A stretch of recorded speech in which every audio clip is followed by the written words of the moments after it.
ألا من كنت مولاه فهذا علي مولاه. The story says, Allama Majlisi says to one of his close companions, you know, one of the Tullab Ulama or something, one of his friends, they make a pact with each other. They say that whichever one of us dies first, we have to come into the dream of the other one to tell them what death and akhirah is like. So if I die first, I'm coming into your dream. If you die first, you come into my dream. Deal? Deal.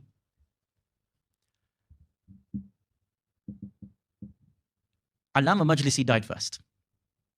And he comes into the dream of his friend. In this qissa, the narration says that the friend was waiting a very long time. It doesn't specify how long, weeks, months, years. Very long time for Allama Majlisi to come into his dream. So eventually that night, after this long period, he enters into the dream and his friend says, what took you so long? Where have you been? You know? Been waiting for you. Allama Majlisi says, the interrogation of the malaika just finished. If this is Allama Majlisi, what hope do I have? That's how long the interrogation took. You know, who is your Lord? What is your Kaaba? Who is your Prophet? Who is your Imam?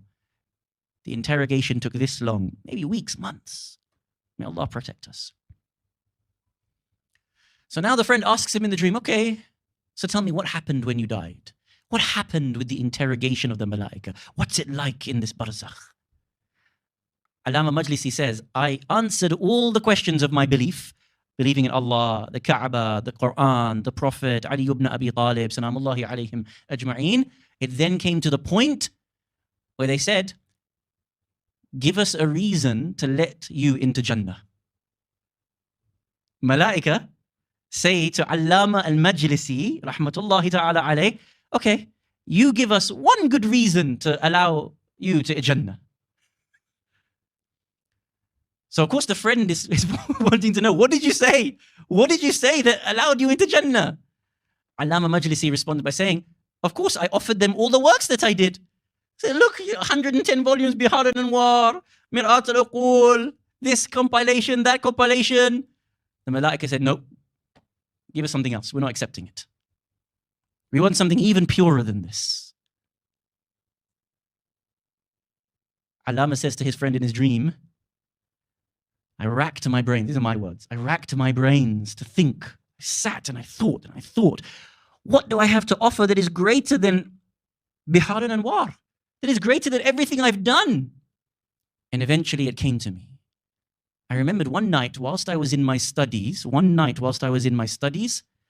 I had my books open and I had my pen and I had some water, I had some ink, and there was a fly that was buzzing around my head. It was bugging me. And eventually that fly landed on that water or on that ink. Normally, what I would have done is I would have swatted it away. But it occurred to me for one moment, maybe this fly is tired. Let it rest. It occurred to me for one moment, maybe this fly is thirsty and it's taking a sip of a drink from this water or from this ink. Let it take it. And I decided not to bat the fly away. And as normal, after a few seconds, the fly buzzed away. I present this action of sincerity to you, Malaika. The Malaika said, Udkhuluha bisalamin aminin. Enter into Jannah. You see, that one moment of interaction with the creation of Allah sincerely was good enough to grant Allama al-Majlisi Jannah. Do you not imagine that when we interact with creation well, when we stop felling the trees, when we bring about growth, when we reinstall balance into the planet, that the planet will not respond back positively? For sure, by Allah, thumma by Allah, it will. This is the promise of the Quran itself.